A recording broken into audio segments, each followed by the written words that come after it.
Ya viene. Ministerio Jesucristo, Rey y Señor, con el licenciado José Arroyo. Entre comillas, como le decían, y ella era espiritista.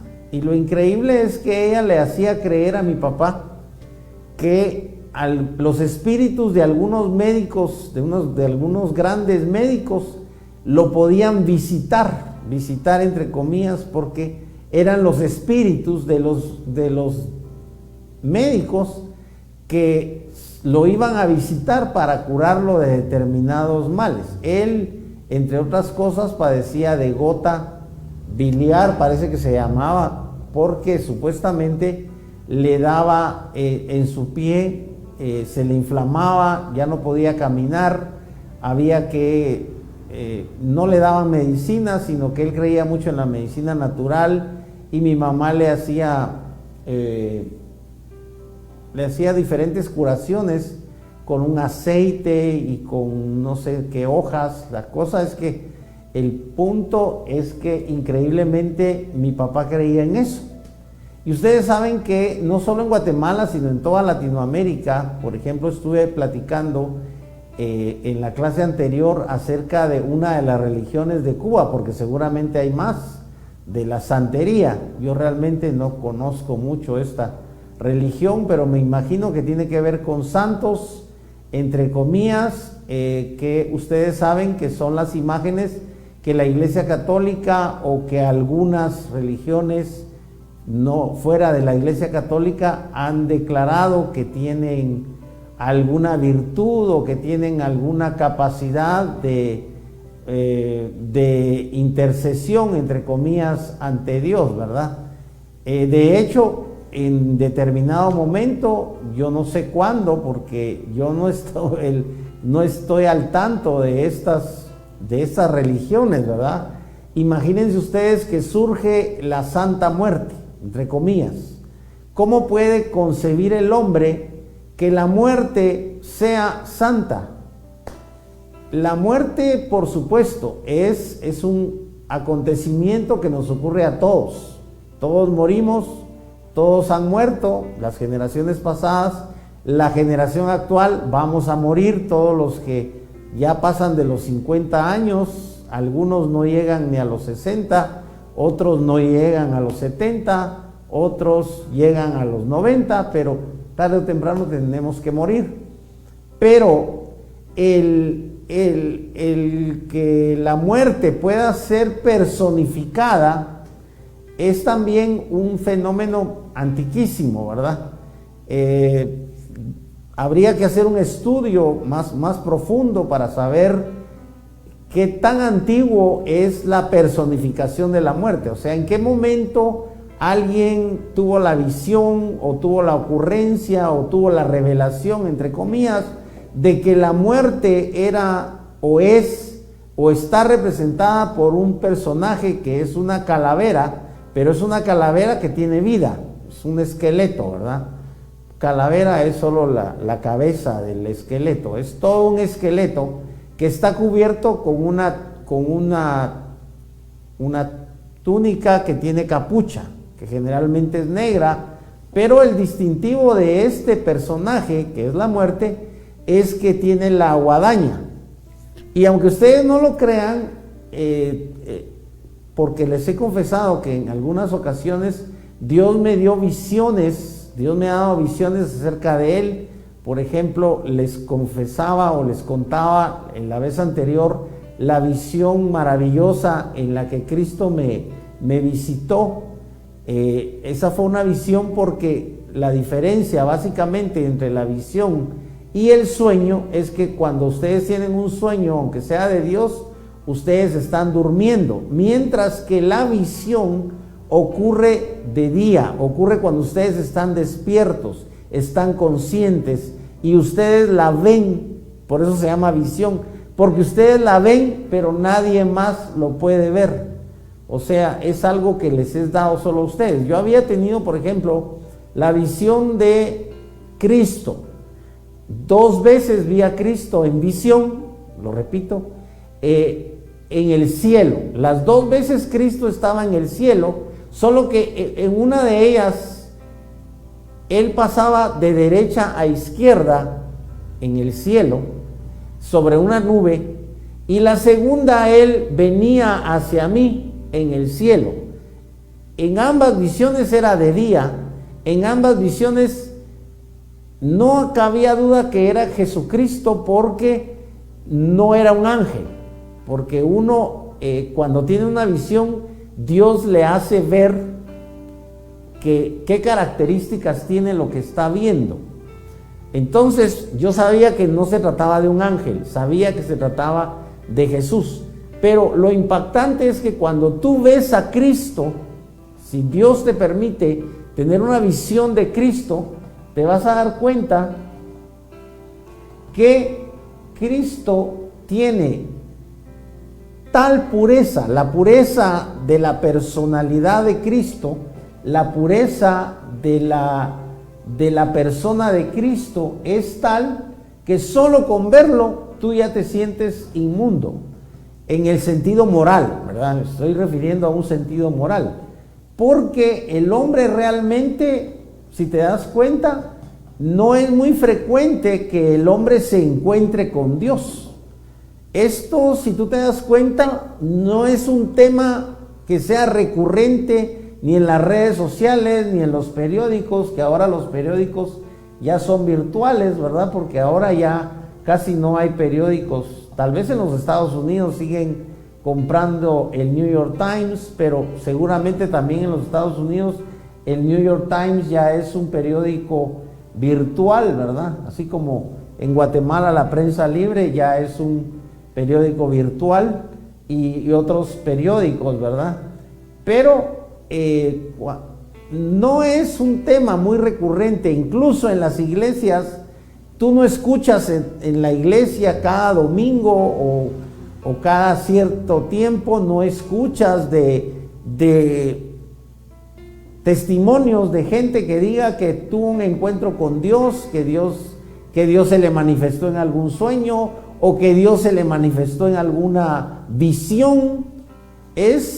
La realidad es que básicamente tú escuchas hablar muchísimo de Dios, hablar, como decimos en Guatemala, hasta por los codos. O sea, pareciera como una crítica, ¿verdad? Pero solamente estoy diciendo lo que la gente dice respecto de los predicadores. Me voy a incluir porque yo soy uno de ellos cuando asumo este rol de comentar la palabra de Dios.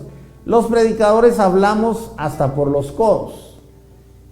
Tú ya sabes qué significa eso, que hablamos mucho, pero nadie puede darte una experiencia con Dios, sino solo Dios mismo. O sea, si tú realmente amas a Dios y si tú realmente quieres conocer a Dios, a ti te toca buscar de Dios. A ti te toca inquirir en la palabra de Dios, leer la palabra de Dios. A ti te toca asistir a una iglesia cristiana. A ti te toca hablar con el pastor, hacerle preguntas. Me contaba uno de mis amigos, me reservo el nombre, que estuvo en una de las iglesias más importantes de acá de San José Pinula. Me reservo también el nombre de la iglesia, porque ¿qué les parece que él, cuando comenzó a ir a la iglesia, él tenía muchas dudas respecto de lo que decían ciertos pasajes de la escritura, y se acerca a él, a su pastor? Me reservo el nombre de este pastor porque es un pastor honorable de aquí de San José Pinula, y le dice mi amigo al pastor, hermano pastor, fulano de tal, fíjese que yo tengo tal y tales dudas del libro de Crónicas, ¿qué quiere decir esto? Y el pastor le dice algo así como dándole una palmadita, y mi hijito le dice, no te metas mucho a estudiar la Biblia porque te vas a loquear, o sea, vas a enloquecer. Algo así como, no sé si le dijo se iba a enloquecer o se iba a chanflear, ¿verdad? Que en términos guatemaltecos, chanflear significa como que se va a torcer. El caso es que es algo asombroso que un pastor sea de aquí de San José Pinula, o sea de Guatemala, o sea de otro país, en lugar de decirle a su oveja, al miembro de su congregación, a este amigo mío que en ese entonces era su oveja, ¿verdad? Así lo llaman los pastores, así llaman los pastores a los miembros de su congregación. Como ellos son pastores, las personas que llegan con ellos les dicen ovejas. Recuerden que este es un término que viene precisamente de la Biblia, porque Cristo le pide a Pedro, le pregunta primero a Pedro, Pedro, ¿me amas? Y le pregunta 3 veces, Pedro, ¿me amas? Y la tercera vez dice que Pedro lloró porque le dijo, Señor, tú sabes que te amo. Entonces Cristo le pide a Pedro, porque está a punto de ser sacrificado, va a morir en la cruz, le dice a Pedro, apacienta mis corderos. O sea, concretamente Jesús le pide a Pedro que cuide a los discípulos, ¿verdad?, de Jesús.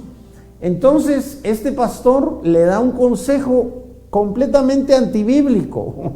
En lugar de decirle, qué bueno, mijo, que tenés estas dudas, permitime, voy a ver en qué momento de mi agenda, que es un poco ocupada, voy a poder hacer un tiempo, y yo te digo más o menos qué tiempo tengo para que podamos estudiar juntos, o te invito a las reuniones de líderes porque ahí estudiamos la palabra de Dios. No, es increíble, porque les estoy contando una historia cierta.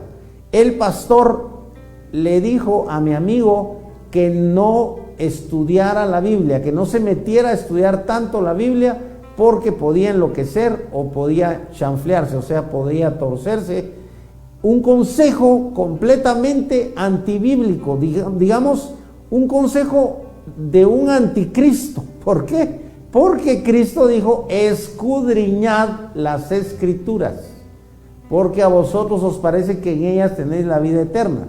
Es un consejo 100% de Cristo.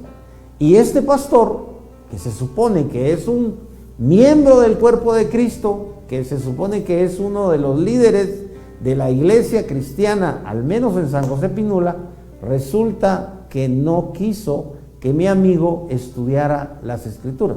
Actualmente, pues ya pasaron muchos años, él ya no va a esa iglesia, él va a otra iglesia, pero el punto es que nosotros necesitamos tener realmente el anhelo de conocer a Dios, el deseo de conocer a Dios, el hambre, por así decirlo. Porque recuerden que incluso está profetizado que en los postreros días, no sabemos qué postreros días, porque recuerden que los postreros días los inauguró nada menos que el apóstol Pedro hace 2000 años, cuando se derrama el Espíritu Santo sobre los 120 que están en el aposento alto. Y resulta que Pedro, para explicar por qué era que ellos estaban aparentemente ebrios, porque la gente creyó que ellos estaban ebrios, porque en primer lugar parecía como que estaban ebrios, ¿verdad? Y entonces Pedro tuvo que explicarles a todos los que oían, a los discípulos, que dicen que eran como 120, les dijo que no estaban ellos ebrios, que era algo así como las 3 de la tarde y que no era hora para estar ebrios, ¿verdad? Que ellos habían recibido el bautismo en el Espíritu Santo y que ellos estaban hablando esas lenguas como una señal de que habían recibido el Espíritu Santo, en cumplimiento a la profecía del profeta Joel, que decía que en los postreros días derramaría Dios sobre su Espíritu Santo sobre toda carne, y los ancianos soñarían sueños y los jóvenes verían visiones. Pero eso pasó hace 2000 años y seguimos en los postreros días. Actualmente estamos en los postreros días. No es que los postreros días sea el siglo XX y siglo XXI y siglos subsiguientes. No, los postreros días se inauguraron hace 2000 años, se inauguraron hace 20 siglos. O sea, los postreros días, hermanos, ya tardaron 20 siglos y nosotros seguimos escudriñando la Escritura, sigue habiendo nuevas denominaciones, también nuevas sectas, porque también hemos hablado un poco de que de repente alguien me envía por WhatsApp un video de una secta en la que tú ves y parece un culto evangélico.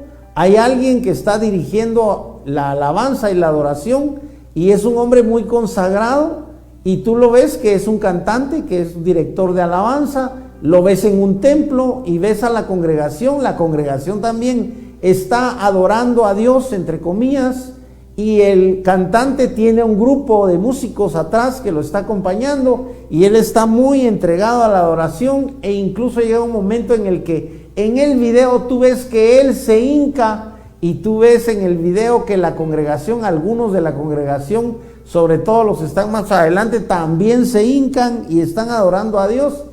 Pero el pero del asunto es que se refieren a Dios como a una mujer, y entonces siempre que hablan de Dios dicen ella, porque en esta secta Dios no es hombre, sino es mujer.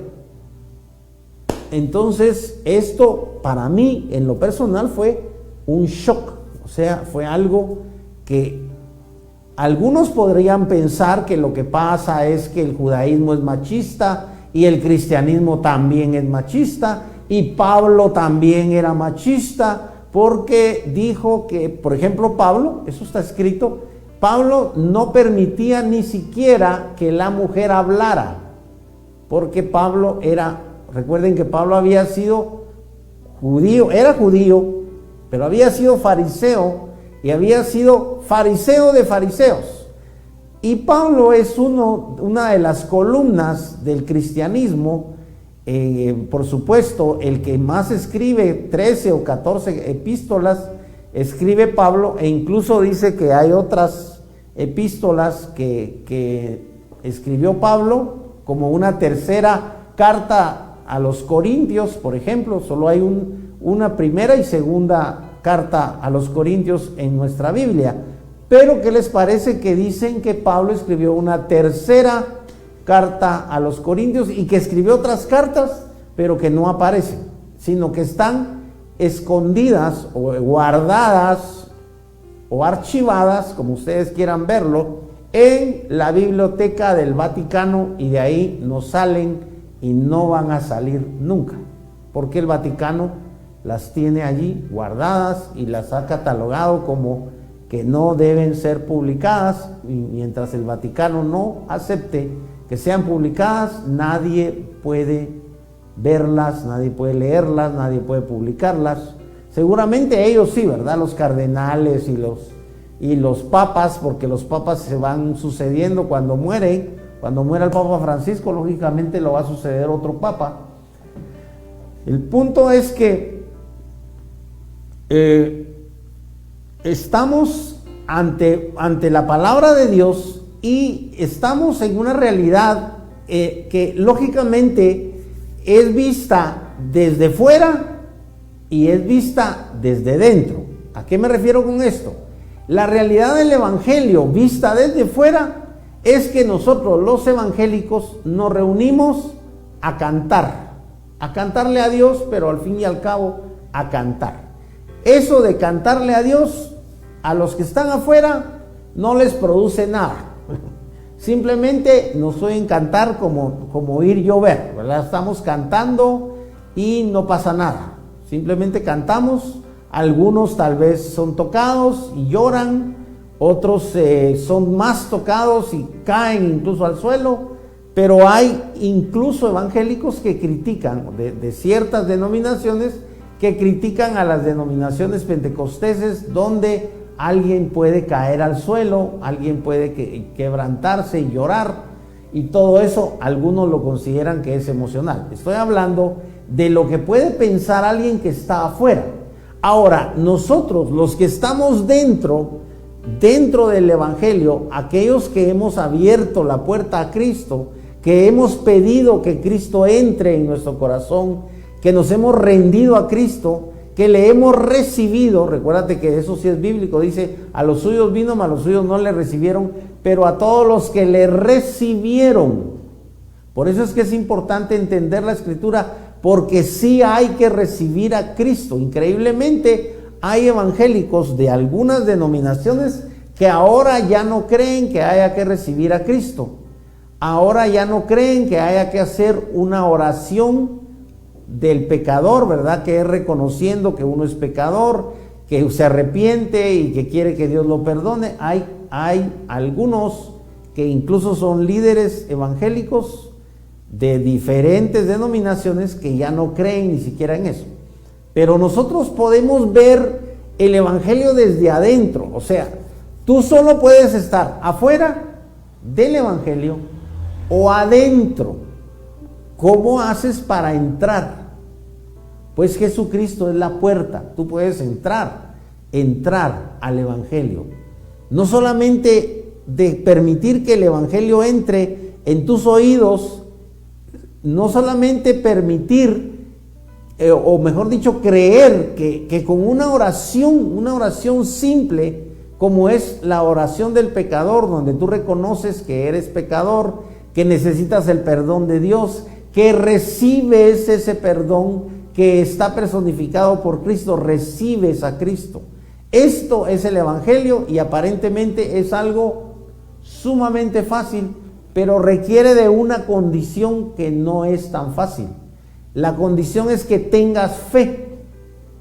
Y la Escritura dice, si creyeres en tu corazón que Dios levantó a Cristo de entre los muertos, serás salvo. Pero también dice que Cristo es el autor y consumador de la fe. Y para que Cristo fuera el autor y consumador de la fe, y para que Cristo pudiera ofrecernos este perdón maravilloso, pudiera Cristo ofrecernos la vida eterna, cuando Él dijo, yo vine para que tengan vida y vida en abundancia, Él tuvo que morir en la cruz del Calvario. Ahora nosotros ya no tenemos mucho que hacer realmente. La vida cristiana es una vida de fe. Por supuesto, es importante hacer obras. O sea, es importante que si alguien toca a tu puerta y dice la Escritura que son las 12 de la noche y es tu amigo y te dice, mira, hazme favor, regálame unos panes porque vino mi amigo a visitarme y no tengo que ponerle enfrente, y dice que le va a dar lo que le pida por su importunidad y porque son amigos. Entonces a ti te cae mal que lleguen a las 12 de la noche, tú ya estás durmiendo, estás en la cama con tu esposa y tus hijos también están durmiendo y llega alguien a molestarte, pero tú le vas a dar lo que te pida por la hora inoportuna en la que él llega. No te vas a poner a discutir con él, tú lo que quieres es que se vaya, va, vete, aquí está el pan, toma, yo mañana voy a comprar, no me estés molestando. Y tú lo echas, pero tú le das lo que te pide.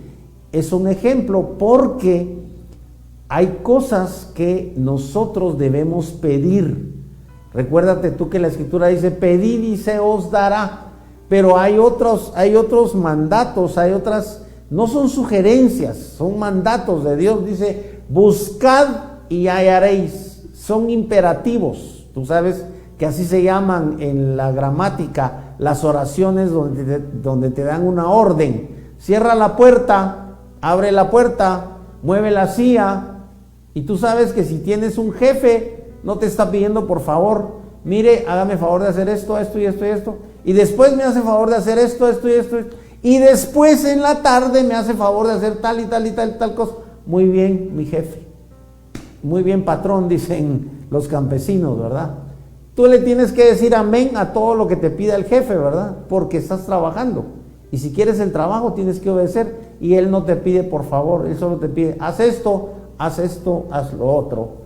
Este es uno de los rasgos increíblemente de la autoridad. Recuérdate que lo dijo uno, parece que Cornelio o un centurión se lo dijo a Jesús cuando lo llamaron a Jesús para que sanara a la hija, parece que Jairo se llamaba este centurión, y llamaron a Jesús para que sanara a la hija de Jairo. Y viene Jairo y le dice, porque Jesús le dice, sí, voy a ir a orar por tu hija, pero algo así como que Jesús en ese momento estaba ocupado y le dice, dame chancecito, como decimos en Guatemala, dame un tiempo y yo en cuanto termine aquí voy a orar por tu hija. Y entonces el centurión le dice, Señor, yo soy un hombre sujeto a autoridad, y le digo a este, ven, y viene, y al otro le digo, ve, y va. Entonces no te preocupes, solo di la palabra y sí, ya me acuerdo, no era su hija, era su siervo, y le dice, solo di la palabra y mi siervo sanará. Y dice que Jesús se quedó impactado con la claridad que tenía este siervo acerca del poder de la palabra. Imagínate tú que el presidente de la República, actualmente Bernardo Arévalo, emite no sé cómo le llaman, una ley presidencial, y lógicamente pasó en la administración pasada con todos los errores que podía tener nuestro expresidente Yamatei. A raíz de lo del COVID-19 tuvieron que dar ciertas órdenes y ya no se podía andar en la calle a ciertas horas, y solo ciertos personajes como los periodistas, como los bomberos o los enfermeros o doctores podían tener un carnet que les permitía andar en la calle de noche, pero todo el mundo no podíamos andar en la calle a cierta hora, porque había una orden presidencial, un mandato presidencial que prohibía, había una especie de toque de queda y teníamos que estar en la casa porque había una prohibición presidencial. Es interesante y todo tiene que ver porque la escritura siempre se refiere al uso de la palabra, porque los seres humanos fuimos creados a imagen y semejanza de Dios y tenemos esa relación con Dios. Mira cómo dice el Proverbio 13, el hijo sabio toma consejo del padre. ¿Y cómo le da el padre el consejo a su hijo? Pues lógicamente a través de la palabra. Por supuesto, si el hijo es sordomudo, el papá tiene que aprender el lenguaje de señas y le da el consejo a través del lenguaje de señas, pero el lenguaje de señas es un idioma, pero generalmente es a través de la palabra. Pero el burlador no escucha la reprensión. Si te das cuenta, hay un tipo de hijo que se burla del papá, se burla de la autoridad, pero no escucha la reprensión. Y lógicamente él es el que va a sufrir. Dice el verso 2, del fruto de su boca el hombre comerá el bien. Si te das cuenta, estamos hablando de lo importante que es lo que tú dices. ¿Qué es lo que tú dices? Analiza lo que tú dices. Cuentas solo chistes y chistes obscenos, dices solo tonterías o criticas mucho a la gente, te burlas de la gente, le estás viendo los defectos a la gente, que fulano es gordo, que sutano es muy chaparro, que la mengana es muy delgada, parece un cadáver, y te burlas de la gente. ¿Qué es lo que tú dices? ¿De qué hablas? Dice Jesús que de la abundancia del corazón habla la boca. ¿Qué es lo que hay en tu corazón? Es muy importante. Por ejemplo, si tú hablas con un personaje, por supuesto que no podemos hablar con él porque en primer lugar está en los Estados Unidos Elon Musk, que es famosísimo, uno de los multibillonarios del mundo. Tú vas a hablar con él y no vas a hablar tonterías con él. Si acaso pudieras llegar a tener una entrevista con él, tendrías que hablar tú perfectamente el idioma inglés y tendrías que ser tú un personaje de los medios que lo va a entrevistar, porque de otra forma, si tú no eres multibillonario o millonario por lo menos, no vas a tener acceso a un personaje como él. Del fruto de su boca el hombre comerá el bien. Mira qué interesante. De lo que tú digas, vas a comer el bien. O sea, si tú, el fruto de tu boca es para mal, tú vas a comer, tú vas a recibir ese mal. Pero si el fruto de tu boca es el bien, si tú bendices, si tú conoces de Cristo, si tú lees la Escritura, si tú hablas de la Biblia, si tú hablas de Dios, si tú expresas que quieres conocer a Dios, que quieres que Dios te hable, que quieres que Dios se revele a ti, ¿qué es lo que tú dices? Pero si tú expresas que no crees en la Biblia, que los predicadores son o somos hipócritas, y tú hablas pestes de los cristianos, yo a los cristianos no les creo nada, porque los cristianos son aquí, son allá, y tú solo te quejas, pero no conoces la Escritura, no tienes la capacidad de hablar de la palabra de Dios, de expresar que tienes interés en Cristo, que quieres conocer a Cristo. ¿Cuántas veces le has dicho tú a Dios, Dios, yo no puedo verte, pero te amo, Dios, ten misericordia de mí? ¿Cuántas veces has orado realmente tú? Sinceramente te has humillado delante de Dios. ¿Cuántas veces lo has hecho? Seguramente los cristianos, los hermanos que me ven, lo han hecho. Pero tú que todavía no eres cristiano, ¿cuántas veces te has hincado en la intimidad, ahí en tu cuarto, a solas, y le has dicho a Dios, Dios, yo casi no tengo fe, soy un hombre de poca fe, casi no conozco la Escritura, he oído un poco de Cristo, pero yo quiero conocer a Cristo? ¿Cuántas veces tú realmente, en lugar de burlarte de los predicadores, en lugar de burlarte incluso de la Biblia, a veces los hombres se atreven a criticar a Dios? Es el colmo, porque se atreven a blasfemar contra Dios. Pero tú no debes ser de esos, debes ser de los que se humillan. Recuérdate que el que se humilla será exaltado, pero el soberbio será humillado. Dice, el que guarda su boca guarda su alma. ¿Te das cuenta también? Este es el otro lado de la moneda. No solamente lo que tú digas, de lo que tú digas comerás el bien. O sea, tienes que tener cuidado con lo que tú dices. Pero aquí habla de algo más delicado, y es que hay que guardar la boca. O sea, no siempre hay que hablar. El que guarda su boca guarda su alma. A veces nosotros declaramos cosas que no debemos declarar, y recuérdate tú que siempre hay una intención detrás de lo que tú declaras. Detrás de lo que tú declares siempre hay una intención. Entonces, cuando tú le dices a alguien, ya no te quiero, o no me caes bien, ya no quisiera verte, yo quisiera que no tendría por qué verte, tú le expresas esa repulsión, ese rechazo. Es imposible que tú puedas decir que amas a Dios si la Biblia dice que no puedes amar a tu prójimo. Y eso nos pasa a todos. En determinado momento nosotros podemos despreciar a la gente o menospreciarla. Mira lo que dice el verso 5, el justo aborrece la palabra de mentira.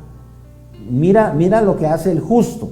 El justo aborrece la palabra de mentira, pero el malvado se hace odioso e infame. O sea, todo lo que nos dice Salomón es sumamente sabio. El malvado se hace odioso, o sea, nadie va a amar a un malvado. Nadie podía amar a Hitler, porque fue tan malvado que al final él obligó a la que era su mujer, que parece que se llamaba Eva Braun, la obligó a suicidarse. Esa fue la prueba de amor, entre comillas, que le dio Hitler a su mujer, el homicidio, el suicidio. ¿Te puedes imaginar qué prueba de amores puede ser esa? Que tú mates a tu cónyuge. Eso es completamente anormal, completamente diabólico. Dice el verso 7, hay quienes se enriquecen y nada tienen, y hay quienes se hacen pobres y tienen grandes riquezas. La redención de la vida del hombre puede ser su riqueza, pero el pobre no escucha censuras. Algo así como que en el determinado momento, si a un millonario lo secuestran o secuestran a uno de sus hijos, él tiene mucho dinero para poder liberarse de la muerte pagando el rescate. Pero dice que el pobre no escucha censuras. Pareciera un mal consejo, pero sencillamente Salomón nos está diciendo que una persona que es pobre no es criticada porque no es importante. Es alguien que solo sobrevive y que pasa muchas penas, por cierto, para sobrevivir. Vamos a terminar porque desafortunadamente se nos ha ido el tiempo. Dice, la luz de los justos difunde alegría, pero la lámpara de los impíos será apagada. Si te das cuenta, hemos hablado acerca de píos o santos que están consagrados o que podemos estar consagrados a Dios y en virtud de esa consagración somos santos, y de los impíos que son los que no están consagrados a Dios. Pero dice acá que la lámpara de los impíos será apagada. Con la soberbia solo se provoca contienda, pero con los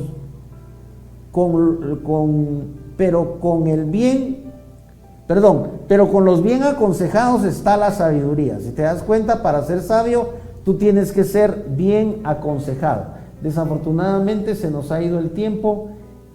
Vamos a tener que terminar acá. Solo leo el último verso 12, estamos en Proverbios. Dice, fortuna sin esfuerzo se desvanece, pero el que recoge con mano laboriosa la aumenta. Si te das cuenta, hay miles de consejos de acá del sabio Salomón que nos pueden ayudar incluso económicamente. Si te das cuenta, este es un consejo para los que quieren enriquecerse. Fortuna sin esfuerzo se desvanece. O sea, hay gentes o hay personas que quieren ser ricos sin esforzarse. Pero ¿cuál es la riqueza que permanece? Pero el que recoge con mano laboriosa la aumenta. O sea, el que trabaja, el que realmente tiene 2 o 3 trabajos, por supuesto, si tienes 2 o 3 trabajos vas a sufrir, no vas a tener tiempo, para ver televisión, para platicar mucho por teléfono, casi no vas a tener tiempo a veces ni de comer. Pero si tú eres diligente, aquí dice que la mano laboriosa, o sea, la mano que está trabajando, aumenta la fortuna, ¿verdad? Tú sabes que la fortuna es un concepto también de los chinos, que no se refiere al dinero, sino se refiere a la suerte, ¿verdad? Pero eso es otro concepto. Desafortunadamente se nos ha ido el tiempo, porque hoy teníamos muy poco tiempo. Ya por cuestiones técnicas empezamos un poquito tarde, pero vamos a orar en esta tarde dando gracias a Dios. Padre, en el nombre poderoso de Jesús nos acercamos a ti, rogándote, Señor, que los televidentes puedan tener un concepto claro de la importancia de tu palabra, Señor, que haya hambre y sed de tu palabra entre los televidentes. Padre, oramos en el nombre poderoso de Jesús para que los televidentes quieran conocerte, Señor, que en lugar de apagar el televisor o de cambiar de programa, que ellos se interesen en tu palabra. Padre, oramos en el nombre poderoso de Jesús para que haya hambre de tu palabra en los televidentes, Señor, que en ellos esté el deseo, el anhelo de conocerte, que haya televidentes que realmente te pidan oír tu voz, que te pidan ver tu rostro divino, que te pidan que tú te reveles a ellos, que te pidan conocer a Cristo. En esta tarde, Padre, oramos para que Cristo sea en las vidas de muchos de los televidentes, que se reconozcan pecadores, que se reconozcan con necesidad, que abran su corazón a Cristo en esta tarde. Padre, oramos para que los televidentes puedan entender que ya no tenemos que hacer ningún sacrificio, que ya los sacrificios cesaron porque Cristo hizo el sacrificio perfecto. Él se ofreció de una vez y para siempre, dice la epístola a los Hebreos, por nuestros pecados. Padre, nosotros ya no tenemos nada más que hacer. Cristo dijo en la cruz del Calvario, consumado es. Él consumó el pago por la remisión de nuestros pecados para que pudiéramos nosotros ser perdonados y recibir la vida eterna. Solo tienes que creer en tu corazón, dice la Escritura. Si confiesas con tu boca que Jesús es el Señor y crees en tu corazón que Dios le levantó de los muertos, serás salvo. Cree en esta tarde y tú serás salvo. Padre, te damos gracias infinitas en el nombre poderoso de Jesús. Amén y amén.